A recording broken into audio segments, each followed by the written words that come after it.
Okay, thank you, man. Whoever said this, it's Barry and Star. Thank you, bro. I hope now I'm audible. Am I audible? I hope so. Okay, thank you, bro. Thank you for confirmation. Okay, so actually, I have to start from again. So, hello everyone, welcome back to the live, and this is day two of doing this every single day, so that I can improve myself, my English speaking, right?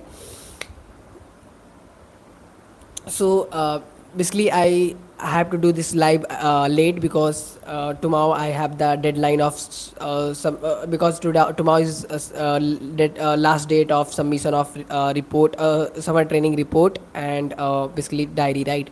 So I just made all these things till 1 a.m. and then I started doing the live, right? So yeah, I will do this every single day, so that, like, just for the sake of it, right? So yeah,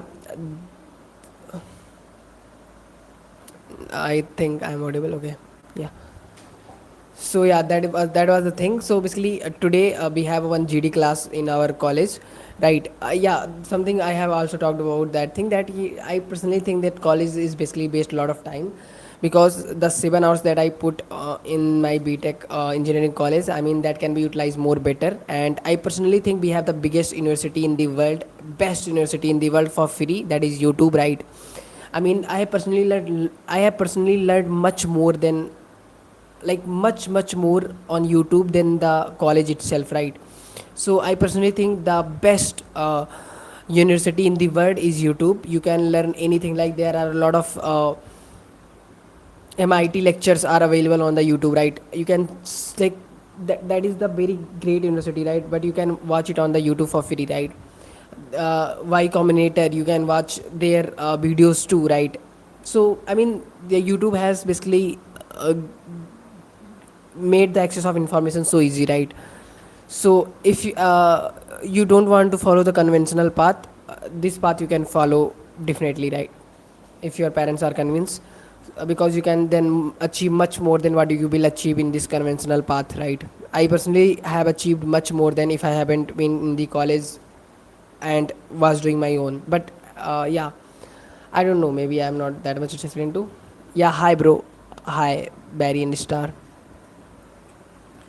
So yeah, that was I was saying. And yeah, so basically today we have one GD class in our college, right?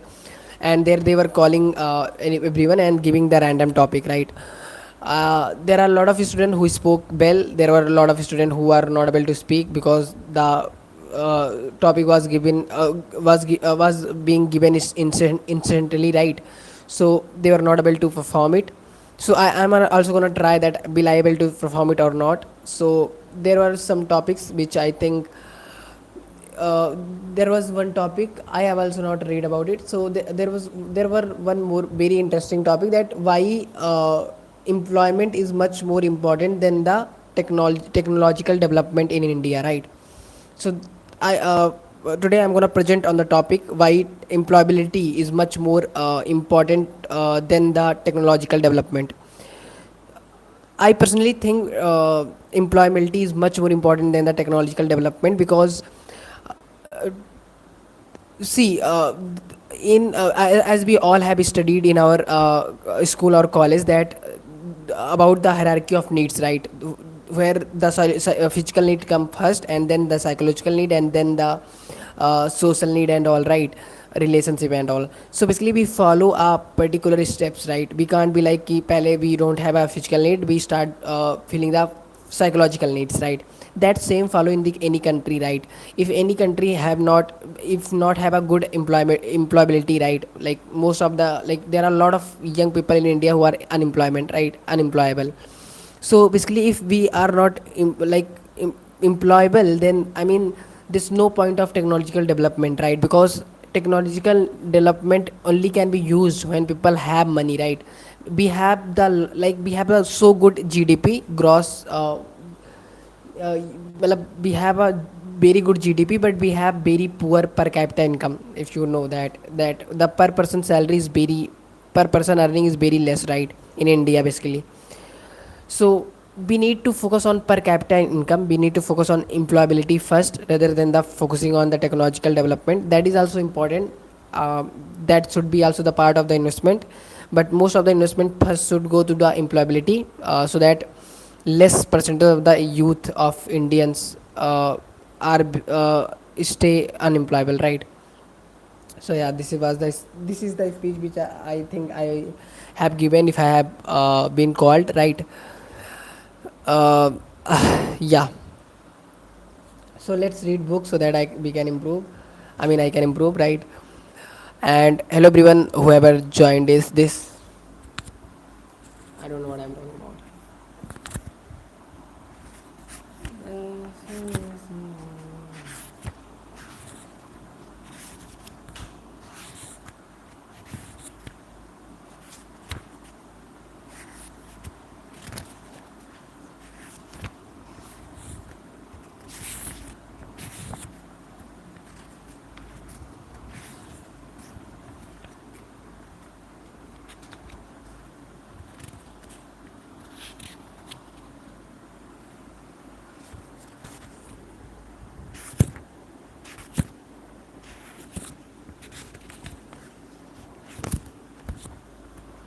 Okay, so let's learn about one of the most important thing which all we in the life has been like some at least heard once, right? That be happy, man. Happiness is very important in life. So let's learn from Naval Ravikant, who is the founder of Angel, right, app, and let's learn from him, who is living in New York, right. So let's learn from him what his perception about happiness, right. I learning happiness. Don't take yourself so seriously. You are just a monkey with a plan. Wow, what a compliment. Happiness is learned. 10 years ago, if you would have asked me how happy I was, I would have been dismissed the question. I don't want to talk about it. On a scale of 1 to 10, I would have said 2 out of 10 or 3 out of 10, maybe 4 out of 10 on my best days. But I did not value being happy. Today, I am 9 out of 10. And yes, having money helps, but it's actually a very small piece of it. Most of it come from learning over the years. My own happiness is the most important thing to me, and I cultivated it with a lot of techniques. Maybe happiness is not something you inherit or even choose, but a highly personal skill that can be learned like a fitness or nutrition. Happiness is very involving thing. I think like all the great questions, when you are little kid, you go to your mom and ask, what happens when we die? Is there any Santa Claus? Is there a God? Should I be happy? Who should I marry? Those kind of things. There are no glib answers because no answers apply to everybody. These kind of questions ultimately do have answers, but they have a personal answers. The answer that works for me is going to be nonsense to you, and vice versa. Whatever happiness means to me, it means something different to you. I think it's very important to explore what these definitions are. For some people, I know it's flow state. For some people, it's satisfaction. For some people, it's feeling of contentment. Okay, my definition keeps evolving. The answer I would have given you a year ago will be different than what I will tell you now. Today, I believe happiness is really a default state. Happiness is there when you remove the sense of something missing in your life. We are highly judgmental, survival, and replication machines. We constantly walk around thinking, I need this or I need that, trapped in the web of desires. Happiness is the state when nothing is missing. When nothing is missing, your mind shuts down and stops running into the past or future to regret something or to plan something. In that absence, for a moment, you have an internal silence. When you have an internal silence, then you are content and you are happy. Feel free to disagree. Again, it's different for everybody. People mistakenly believe happiness is just about positive thoughts and positive actions. The more I have read, the more I learned, and the more I have experienced, because I verify this for myself, every positive thought essentially holds within its negative thought. It is a contrast to something negative. The Tao Te Ching says this more articulately than I ever could. But it's all duality and polarity. If I say I'm happy, that means I was sad at the some point. If I say he's attractive, then somebody else is unattractive. Every positive thought even has a seed of negative thought within it, and vice versa. Which is why lot of greatness in life comes out of suffering. You have to view the negative before you can inspire it to and appreciate the positive. To me, happiness is not about positive thoughts. It's about negative thoughts. It's about the absence of desire, especially the absence of desire for external thing. The fewer desires I can have, the more I can accept the current state of things. The less my mind is moving, because the mind really exists in the motion toward the future or the past. The more present I am, the happier, the more content I will be. If I latch onto a feeling, if I say, oh, I am happy now and I want to stay happy, then I am going to drop out of that happiness. Now suddenly the mind is moving, it's trying to attach to something, it's trying to create a permanent situation out of a temporary situation. Happiness to me is a mainly not suffering, not desiring, not thinking too much about the future or the past, really embarrassing and the reality of what. If you concept of happiness or unhappiness, nature follows unbroken mathematical laws and a chain of cause and effect from the Big Bang to now. Everything is perfect exactly the way it is. It is only in our particular minds we are unhappy or not happy. The things are perfect or imperfect because of what we desire. The world just reflects your own feeling back at you. Reality is neutral. Reality has no judgments. To a tree, there is no concept of right or wrong, good or bad. You are born, you have a whole set of sensory experiences, simulations, lights, colors, and sounds, and then you die. How you choose to interpret them is up to you. You have that choice. This is what I this is what I mean when I say happiness is a choice. You believe it's choice, you can start working on it. There are no external forces affecting your emotions as much as it may feel that way. I have also come to believe in the complete and utter insignificance of the self. I think that helps a lot. For example, if you thought you were the most important thing in the universe, then you would have to bend the entire universe to your will. If you are the most important thing in the universe, then how could it not conform to your desires? If it does not conform to your desires, something is wrong. However, if you view yourself as a bacteria or amoeba, or if you view all of your works as a writing on water or building castles in the sand, then you have no expectation for how life should actually be. Life is just the way it is. When you accept that, you have no cause to be happy or unhappy. Those things don't apply. Happiness what's there when you remove the sense that something is missing in your life. What you have left with in the natural state, neutral state, is not naturality. Neutrality.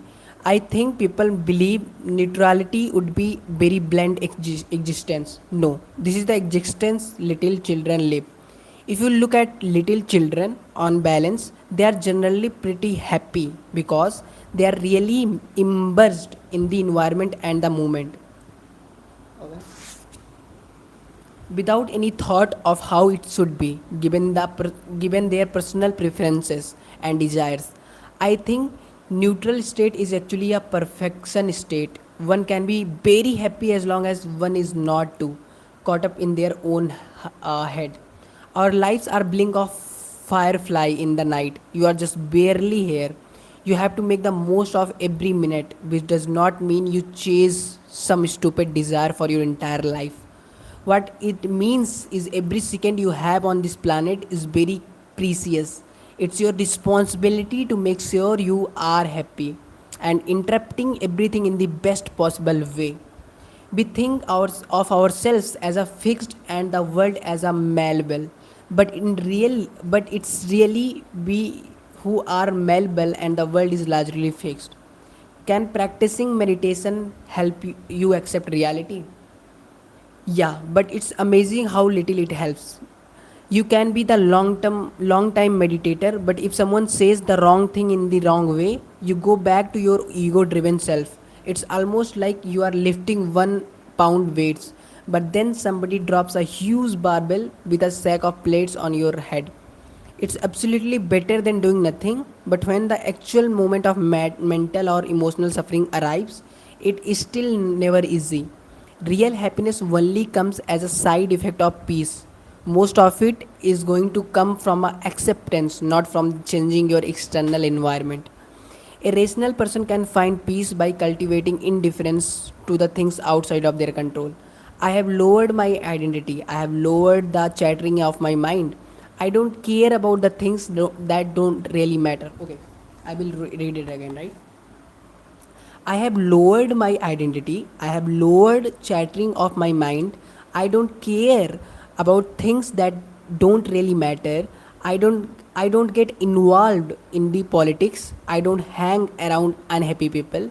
I really value my time on this earth. I read philosophy, I meditate, I hang around with the happy people and it works. You can very slowly but steadily and methodically improve your happiness baseline. Just like just like you can improve your fitness. Happiness is a choice. Happiness, love and passion are not the things you find, they are choice you make.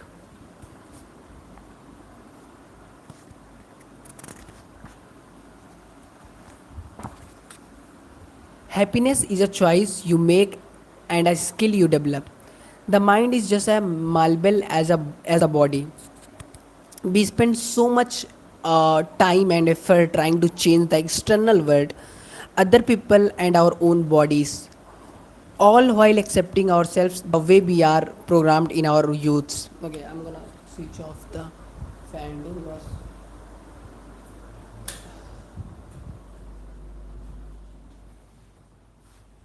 that's good. Okay, now there are some things I need to improve. I need to read it slow, right, and also try to focus on each word, right. I'm actually reading fast, and that is not good for my fluency and overall improvement, right. But yeah,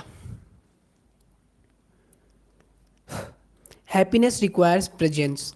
At any given time, when you are walking down the streets, a very small percentage of your brain is focused on, on the present. The rest is planning the future or regretting the past.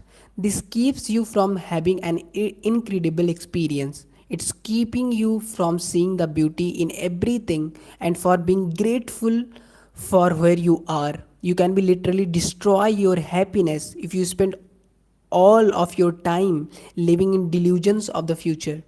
We crave experiences that will make us be present, but the cravings themselves take away us from the present moment. I just don't believe in anything from my past. Anything, no memories, no regrets, no people, no trips, nothing. A lot of our unhappiness comes from comparing things from the past to the present. Anticipation for our wise pulls us into the future. Eliminating wise makes it easier to be present. That's great definition I read. Enlightenment is the space between your thoughts. It means enlightenment is not something you achieve after 30 years sitting on a mountain top. It's something you can achieve moment to moment. You can be enlightened to a certain percent every single day. What if this life is the paradise we were promised and we were just squandering it? Happiness requires peace. Are happiness and purpose interconnected? Happiness is an overloaded word.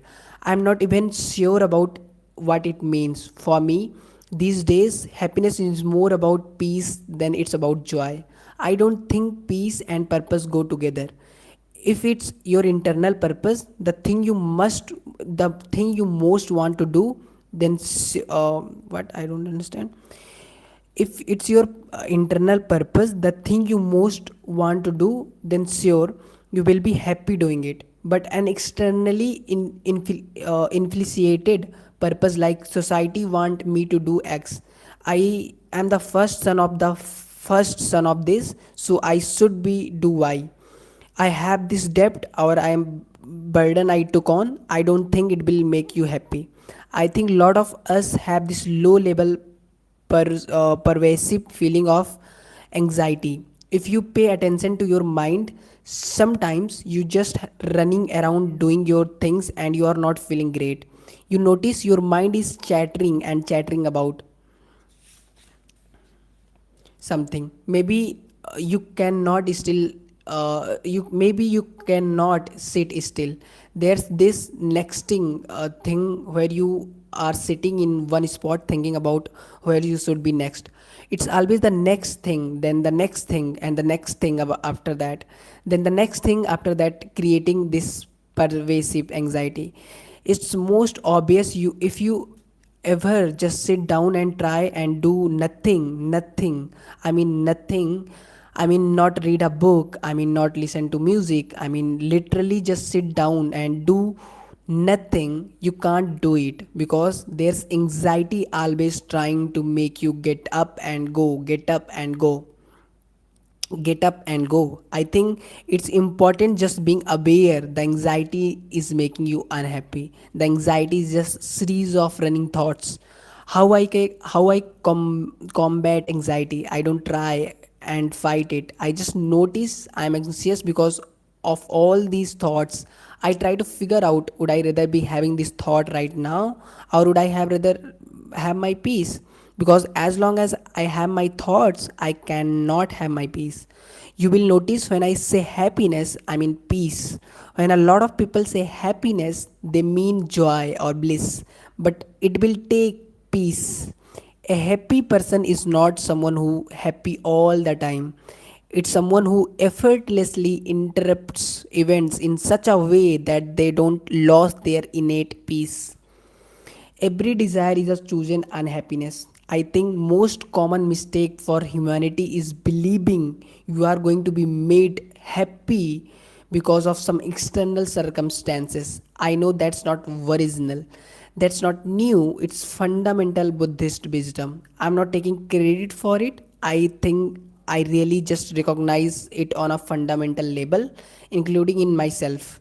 We bought a new car. Now I'm waiting for the new car to arrive. Of course, every night I'm on the forums reading about it, reading about the car.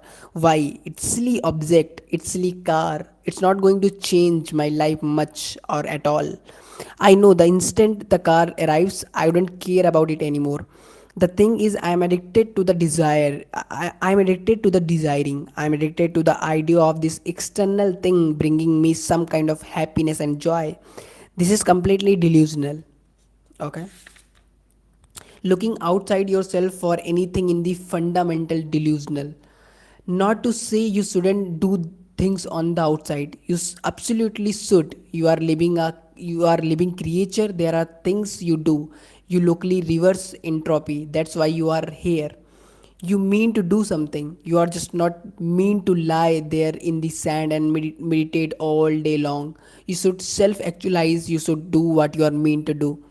The idea you are going to change something in the outside world that is going to bring you the peace, everlasting joy, and the happiness you deserve is a fundamental delusion we all suffer from, including me. The mistake over and over and over is to say, "Oh, I will be happy when I get that thing."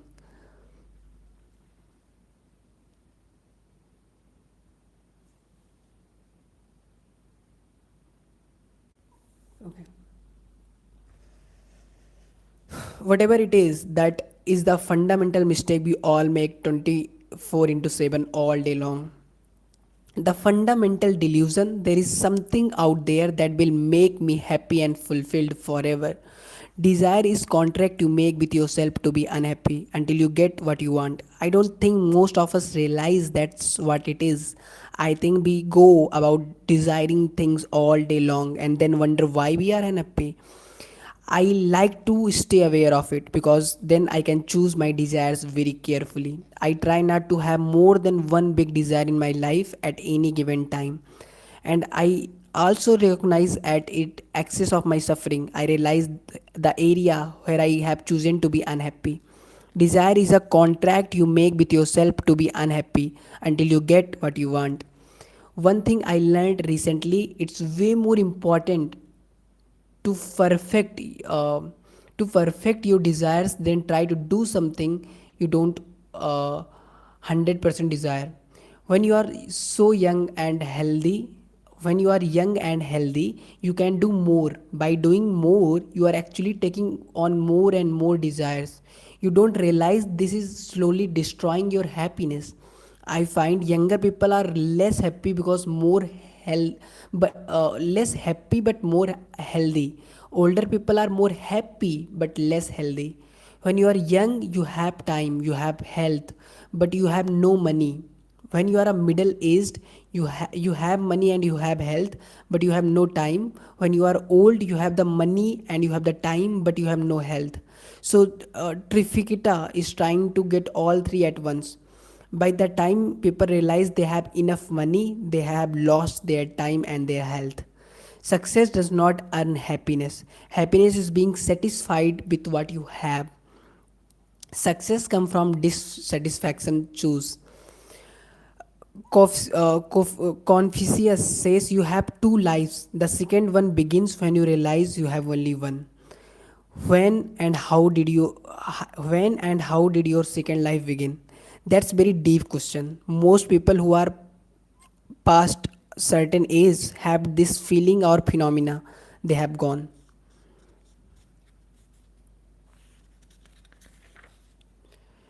through a life certain way and then got into a certain stage, had to make some pretty big changes. I'm definitely also in that boat.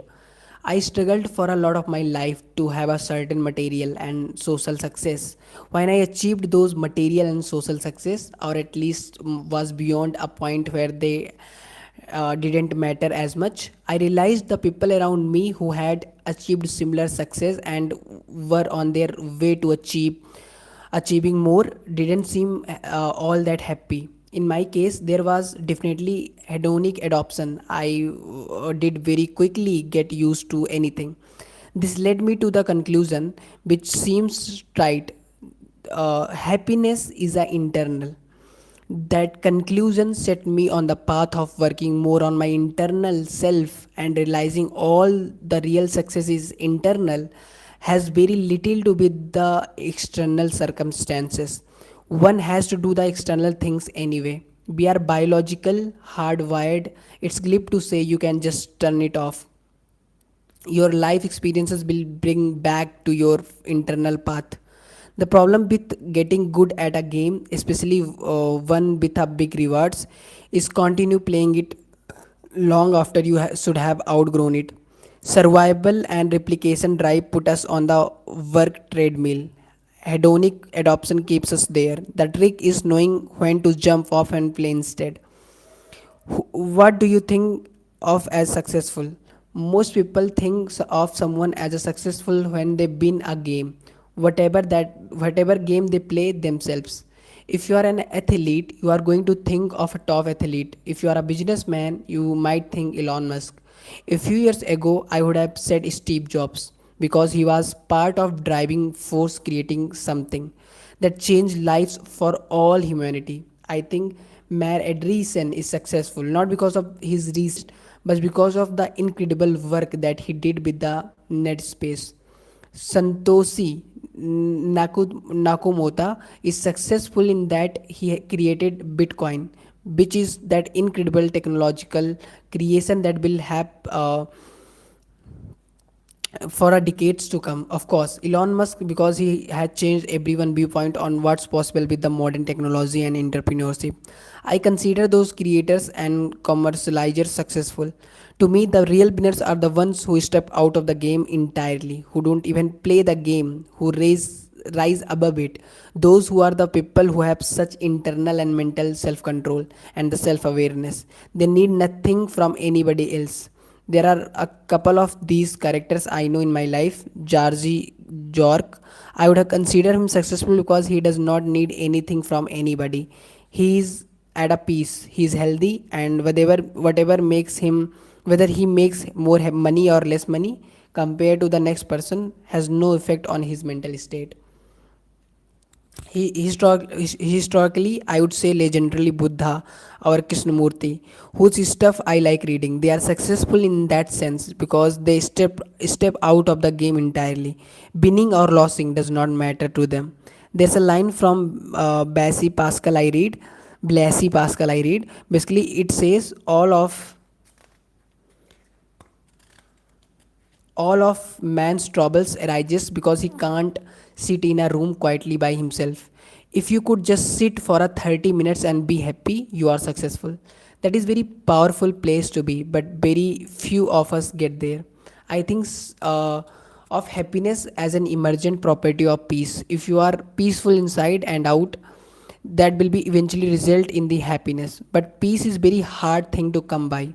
The irony is that very most of us try to find peace is through the war. When you start a business, in a way you are going to war. When you struggle with your roommates as to who should clean the dishes, you are going to war. You are struggling so you can have some sense of security and peace later. In the reality, peace is not guarantee.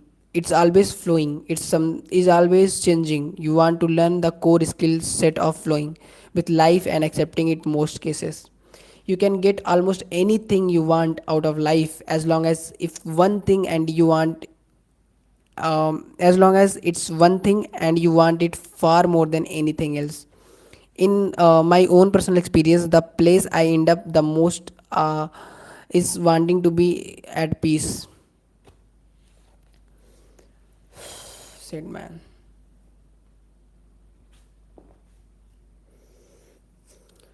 Okay, so this is for today. I think I have spoke well today. I have improved also too. I will do it tomorrow. My phone is also not charged much. What is the charge? Not working. Shit, man. With the 3% charge on my phone, right? Okay, that's great. So yeah, that is for today. We will. I will come tomorrow. Right. So yeah, that was for today, and I think a lot of confusion in my life, but yeah, I'm gonna definitely do it anyways. Confusion doesn't matter. So that is for today, and see you tomorrow. Have a nice, have a sweet dreams. Good night. Bye bye. See you. See you tomorrow.